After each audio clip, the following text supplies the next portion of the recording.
Chaque année, les États membres de l'Union européenne dépensent près de 10% de leur PIB pour soigner leurs malades. Cela pèse lourd dans le porte-monnaie des Européens, surtout en temps de crise économique et de tendance à l'austérité budgétaire.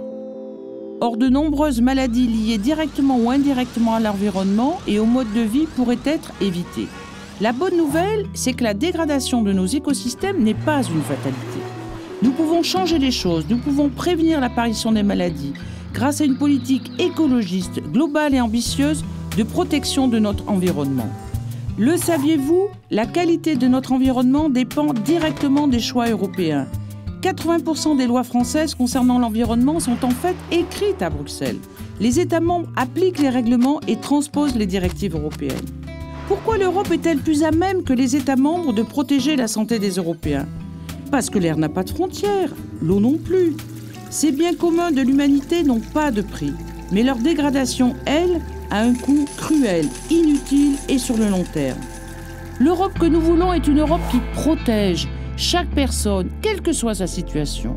L'Europe que nous voulons a le devoir de protéger ses enfants, qui n'ont pas demandé à être la génération cobaye. Nous voulons une Europe sans perturbateurs hormonaux. Nous voulons une Europe sans pesticides. Nous voulons une Europe sans pollution atmosphérique, sans pollution chimique, sans pollution électromagnétique. L'Europe que nous voulons est solidaire, avec un plus grand accès aux soins plus égalitaires. La santé est un droit humain fondamental et la solidarité européenne doit prendre le relais quand les politiques d'austérité sont responsables de crises humanitaires. Construisons-la ensemble, donnons vie à l'Europe.